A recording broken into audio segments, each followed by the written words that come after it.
So heavy bolters seem to have taken a turn for the worse, but things like Valkyries and Sentinels may be getting a new lease of life. Let's talk about the Imperial Guard vehicle points changes.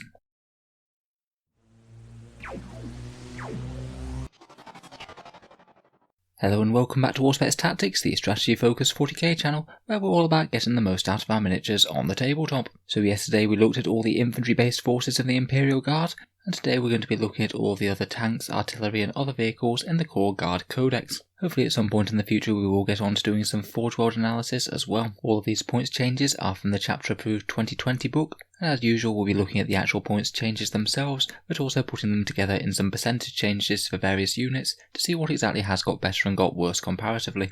We'll start with fast attack and flyers, then do some dedicated transport and artillery vehicles, and round off by looking at Lehman Russes and our super heavy tank variants. Let's jump straight into it. So first up I thought we'd talk about the fast attack, which is definitely a section that's really benefited from the 9th vehicle changes. Sentinels, Hellhounds and Valkyries all tended to want to be on the move, so being able to move and shoot heavy weapons with no penalty whatsoever is a really big plus. On top of that, Sentinels seem to be doing fairly well for themselves. The core cost remains just 30 for them, so in general I think they will be seeing a little bit more play than previously. Last cannons on vehicles have gone up from 15 to 20 points, and autocannons from 10 to 15 points, and both missile launchers and plasma cannons have taken really quite big jumps, going from 10 to 20. Overall, I think that last cannon and autocannon sentinels have gained quite a lot. They've only gone up kind of on par with everyone else, but being able to fire accurately on the move and also fire in close combat somewhat are both decent benefits overall. Missile launchers and plasma cannons both gain the blast keyword, but now they do cost the same amount as last cannons. I could easily see them getting outcompeted for a bigger, more powerful gun. Heavy flamers are arguably much improved as well. They only went up 1 point on previous, which means the sentinel cost is almost unchanged, only on 45, and these being able to fire in close combat is another really big asset. If you want cheap sentinels, then multi-laser sentinels are completely unchanged, so decently buffed there. Although now the next cheapest sentinel will cost you 45 points, so these ones will be quite a lot more attractive than before if you're just literally trying to fill out brigade slots or something. Moving on to Hellhounds. It's worth bearing in mind that heavy bolters and heavy flamers cost the same amount of points on vehicles now, they're both 15, so it's now become far more of a choice as to which one you take in the hull mounted slot. The heavy bolter version will hit on 4s even on the move, which is good, but the heavy flamer will do far more damage if you can get in 8-inch range. The Inferno Cannon Hellhound only went up 8 points to 115, so a 7% increase, which is below average. Again, not at all bad considering again being able to shoot in close combat, though admittedly losing automatic overwatch is a bit of a blow. The Devil Dog and its Melter Cannon has gone up a little bit if you were taking the heavy bolter already. A 14% increase. I don't think it's going to see loads of play still, unfortunately. And a Chem Cannon Bane Wolf with a heavy flamer will now cost you 105, again pretty much in line with other options. I think Valkyries could be one of the contenders for the most improved guard units going to 9th. The cheap and cheerful version with a multi-laser and multiple rocket pods has actually gone down in points overall. The multiple rocket pods will now cost you 5 points each rather than 8, which outweighs the Valkyrie going up to 105 points for the base chassis. Considering flyers are decently more flexible now and can also fire in the move for no penalty, that's really quite an asset, and it's certainly looking more attractive than previous.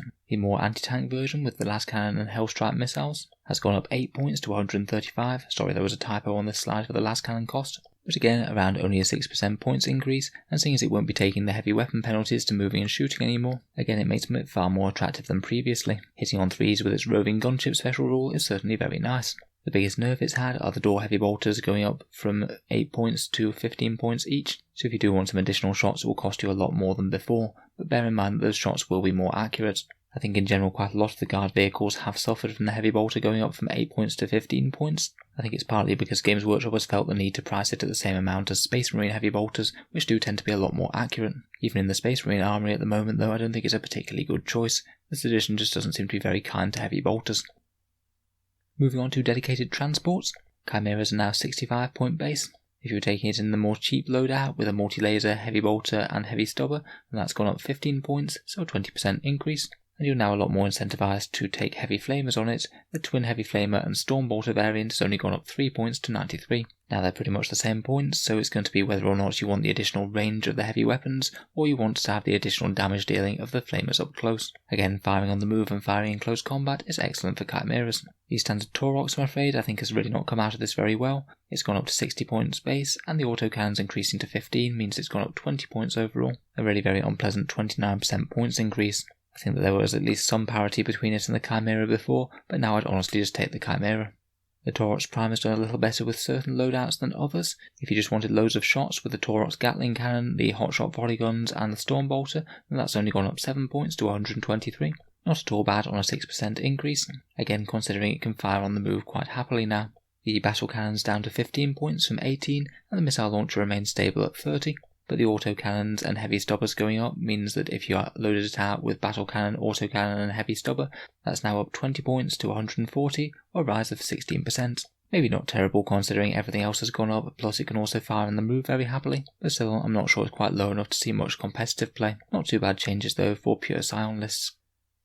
Next we come on to the Guard Artillery section, which is again pretty decently in terms of rules for 9th edition. Addition of the blast keywords to all of those artillery weapons, more line of sight blocking terrain meaning artillery is now more relevant, and also the heavy weapon changes meaning they can move and shoot with no penalty. I'm not surprised they did go up in points, and all things considered they haven't really gone up too much more than the standard amount of points that most things have gone up. Thankfully nowhere near the absolutely enormous points bumps that Thunderfire Cannons and Whirlwinds got for the Space Marines. If you equip them all with just a heavy bolter and nothing else, Basilisks are up from 108 to 125, a Manticore will cost you 145 now, Wyverns have taken a very hefty bump up to 135, a very big jump from 113 there. Hydras are up to 110 from 93, and they didn't feel like cutting the Death Strike any slack, that's still gone up to 150 from 133.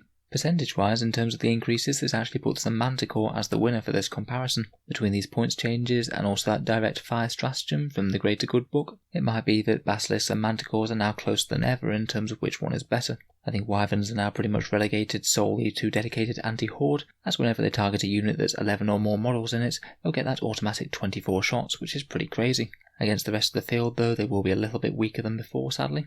These changes don't seem to have done the Hydra any real favours either, although the modifier changes might mean that at least it won't get any worse than -1 to hit, and the Death Strike as before I still wouldn't bother using. Now if we look at the base costs for the Leman Russ, we will put them together in some loadouts in a second, but I thought it was worth actually looking at the points cost themselves first. Weirdly, the cheaper versions of the Leman Russ chassis have gone up more than the more expensive versions. Our standard Leman Russ has gone up quite a massive 23 points, up to 130 for the base chassis. The very big upgrade of being a tank commander now only costs 25 points more at 155, and Pask is 30 points above that at 185.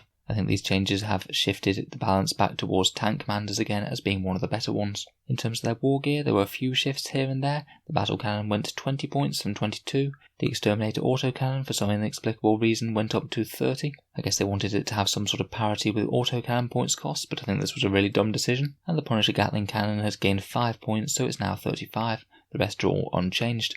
For me, it's looking like the choices aren't really all that different to previously. Battle Cannon, Executioner Plasma, Demolisher or Punisher are my favourites. In terms of their other war gear and weapons, despite being able to move and fire, the Sponsons still seem to have taken a bit of a hit, just due to all of their weapons increasing, sometimes by quite a lot. Heavy Bolters having almost doubled in cost really hasn't done them any favours. Maybe worthwhile on Pask or Tank Commanders, but if you're only getting 3 Strength 5 hits for 30 points invested on a standard Russ, I don't think they're typically going to be worth it. Heavy Flamers might see a bit more of a new lease of life, now we can fire them in close combat for guarantees, and the fact that they've only gone up 1 point on previous really means they might be taken a bit more. I think you're really going to be wanting to screen your tanks with the blast keyword, but perhaps things like Punisher tanks, you can now accept them being charged just a little bit more, just knowing that you're able to shoot a whole load of shots into the enemy in your own turn. Flamers there could really punish some light infantry for trying to lock them up. Plasma cannons have unfortunately taken a big hit. They were probably my favourite sponsons before, but they're now 20 points. I think this certainly makes them a bit more balanced with the other options. Again, I would usually use them only on tank commanders or Pask. They really do add a whole ton of extra firepower for the points, and they have gained the blast keyword, meaning they're very effective against any units of 6 or more. I think they are now going to be a real luxury though, and they're certainly a worse choice, even if you aren't suffering the -1 to hit penalty for moving and shooting. Finally, the multi-melter has jumped from 15 to 25. It wasn't great before, and it's certainly not great now. In terms of hull-mounted weapons, now the choice is Las Cannon at 20 points, Heavy Bolter at 15, or Heavy Flamer at 15. And for me, unless I know I'm going to be putting the tank on the front line to use a Heavy Flamer, I'd be more tempted to take the Las Cannon and invest the extra 5 points. I just feel that Las Cannons at 20 are a lot more bang for your buck than Heavy Bolters at 15. In terms of vehicle upgrades, Storm Bolters have jumped from 2 to 3, so I still think are very worth it most of the time. And Heavy Stubbers have gone up just a little bit more, going from 2 points to 5. Still could be worth it if it's plugging away all game long, but certainly less of an auto include than it was before. I forgot to include it on the list, but hunter-killer missiles have dropped from 6 points down to 5, a little bit more viable, particularly on higher ballistic skill platforms such as PASC or tank commanders. Otherwise, vehicle equipment has largely stayed the same and stayed pretty useless, with one exception being track guards, which are now only 5 points where they were 10. I know a lot of people like to run track guards on hellhounds and things to ensure that they can keep on getting those flame weapons in range until the tank's actually destroyed, and now I think that even more people will bother to upgrade to this. Could also be an option for dual heavy flamer chimeras, or maybe even Lehman Russ with lots of heavy flamers on them.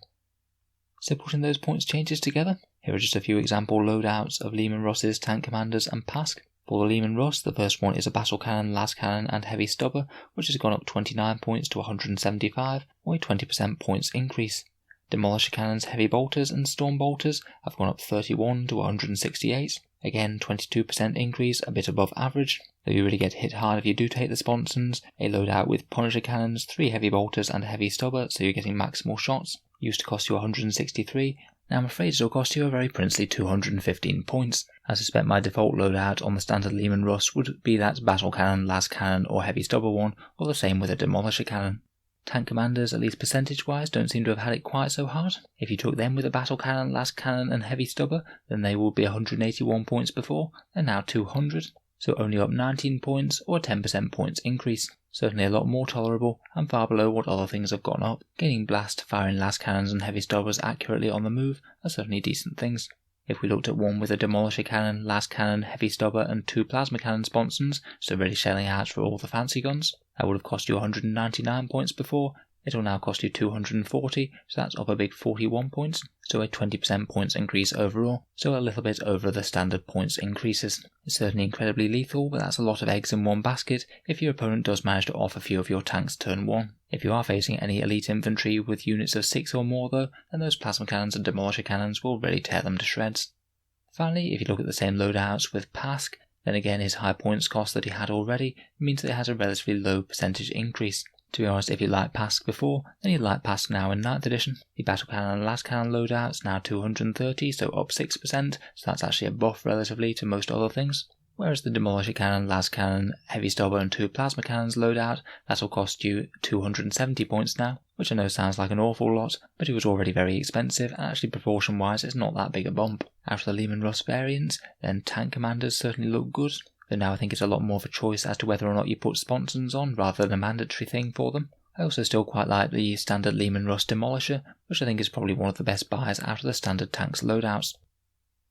Finally we get to the Baneblade variants, and I'm afraid it's just not really very good news here. The way that Lords of War are fielded in 9th means that we're going to be paying very big taxes to get these in our army in the first place. A super heavy auxiliary costs 3 CP, which is no small price to pay, and a trio of them would cost you 6 command points, and that's an awful lot. Baneblade sponsons, whether you're taking heavy flamers or heavy bolters now, will cost you 100 points for the pair. Both las cannons and heavy bolters have increased decently in points costs, and it's just really not reflective for the Baneblade, because the Baneblade could already move and shoot for no penalty with these things, so the sponsons have gone up in cost absolutely loads, without gaining anything much. Finally, terrain rules in 9th just really haven't helped them out much either. They now interact with terrain even less than they did previously, with some additional complications like obscuring ruins, not allowing Baneblades to shoot quite as easily, while not providing them any protection themselves.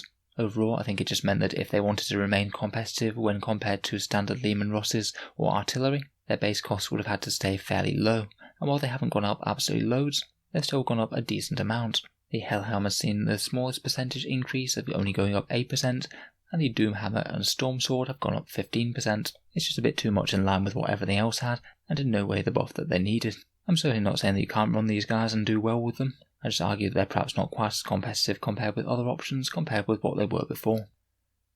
So overall, from the Imperial Guard points changes, we've certainly seen a fair few things that are going to challenge the list building. It's not very easy when core staples such as the Infantry Squad and Lehman Russes go up in points. In terms of benefits from the changes though, Sentinels and Valkyries are looking better than they were, as are other things such as Bullgryns, Hellhounds and Manticores. I'll certainly be hoping that our codex isn't too late in the 9th edition release cycle. I kind of feel like we're in a bit of a stopgap mode at the moment, and our units just need a little bit more tailored attention to try and improve the internal balance of the codex again. So let me know your thoughts down in the comments below, and feel free to correct any errors or anything that I might have made throughout this video. There were quite a lot of numbers to crunch. I'll certainly try and look at the Forge World options for the Guard whenever I can get a copy of them. It'd be interesting to see how our other fancy options have fared. If you've enjoyed the video, then feel free to subscribe to Auspex Tactics, where we'll certainly be keeping the Imperial Guard content coming regularly. And if you'd like to support the channel, I'd just like to mention that I do have a Patreon page, which you can find in the video description down below. It's only with the generosity of the channel's Patreons that I can make these videos quite so regularly, so if you are enjoying, then any support is greatly appreciated. If you would like to support the channel, you get to see one video a week early, as regular polls to see what sort of videos come next on the channel, and you're also automatically entered into the Auspex Tactics prize giveaway, where we give away big boxes of miniatures at the start of each month. If any of that sounds interesting to you, or you'd just like to help support the channel, then the link is down in the video description below. In any case, a massive thank you for listening, and I'll hope to see you guys next time.